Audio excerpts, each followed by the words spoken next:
Hey guys, I'm Nisa Homey. Today I'm sharing Ragi sprouts paratha recipe. It's completely gluten-free and ideal to include as a healthy meal in your weight loss journey. So let's get started with the recipe. Into a bowl or a parat, I'm adding in 1 cup of sprouted green moong dal. I have already shared how to sprout green moong dal. Links will be updated below this video. Please do check it out. Adding in half teaspoon jeera, also known as cumin seeds. 1/3 teaspoon freshly ground black pepper powder, half teaspoon turmeric powder, 1 green chilli finely chopped or as needed, 2 garlic cloves and 1/4 inch ginger finely chopped, 1/4 teaspoon ajwain, also known as carom seeds. I am crushing the ajwain and adding in so that the flavors are released. Some fresh coriander leaf finely chopped, 1 cup of sprouted ragi flour. Ragi or finger millet is a whole grain and it is completely gluten free. It's rich in fiber and the high fiber helps to keep you feel fuller for a longer time. Thus it helps in weight loss and weight management. Half teaspoon pink Himalayan salt or as needed.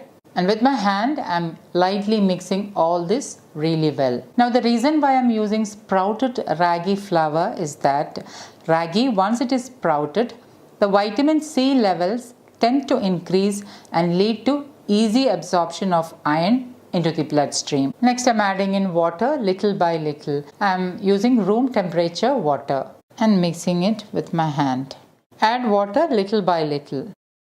I used a total of half cup of water and I'm mixing this really well and gathering it into a soft dough.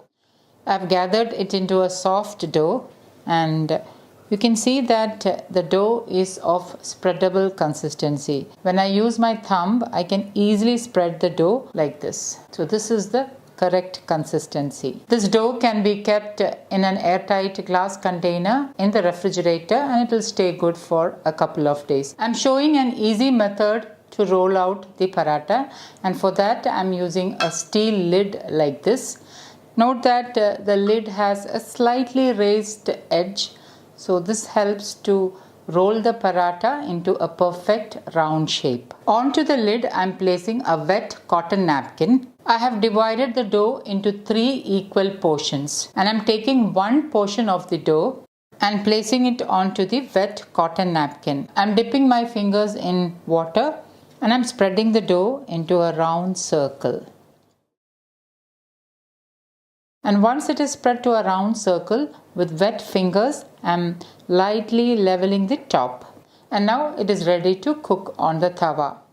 Once the tawa is heated, I'm greasing it with wood-pressed gingerly oil, also known as sesame oil or til oil. Reduce the flame to the lowest and place the cotton napkin on the hot tawa, roti side down. Let it stay there for about 20 to 30 seconds and then carefully peel off the cotton napkin. Drizzle in a little bit of A2 desi ghee. If you are a vegan, you can use any wood-pressed oil of your choice. Ragi is ideal to include in diabetic diet and it is one of the very few natural sources of vitamin D. For better assimilation of vitamin D in ragi, you need a good source of healthy fat like wood-pressed oils or A2 desi ghee. So try not to skip it. Cover and allow it to cook on low flame. A couple of minutes later, open the lid and carefully flip it over and allow that side to get cooked as well. It should take 2 to 3 minutes on low flame. And once that side is cooked, I'm transferring it to a serving plate. Before making the next paratha, lightly grease the tawa and then place the cotton napkin roti side down. While that is getting cooked, I'm rolling out the next paratha. So guys, do try this healthy, protein and fiber rich sprouts paratha recipe and let me know how it turned out. Today I am sharing a high protein mixed dal dosa recipe ideal to include as a healthy meal in your weight loss journey. So let's get started with the recipe. Into a bowl I am adding in half cup black chickpeas, also known as kala chana, half cup green moong dal, also known as green moong beans, half cup chickpeas, also known as chana. Add in some water and allow this to soak for about 12 hours. I'm doing this process at 8 a.m. in the morning and I'm allowing it to soak till 8 p.m.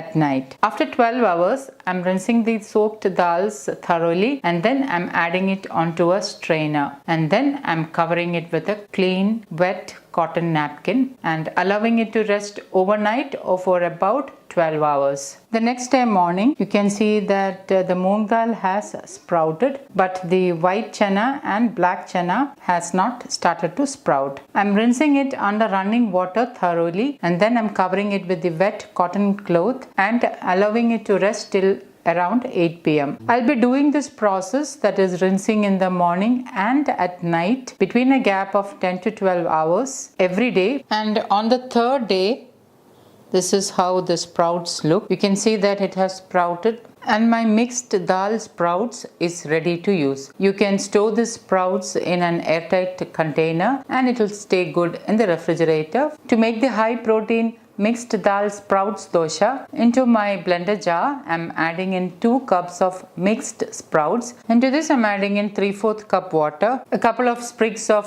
fresh curry leaves for that extra iron and folate, 1 green chilli or as needed, half teaspoon jeera, also known as cumin seeds, half teaspoon turmeric powder, 1/3 teaspoon crushed black pepper powder, a small piece of ginger which I have sliced into 2, handful of shallots for that extra iron and folate. Instead of shallots, you can use 1/4 of an onion instead. A handful of fresh coriander leaves. Note that I'm also using the tender stalks of the coriander leaves. Pink Himalayan salt as needed, and I'm going to blend this really well.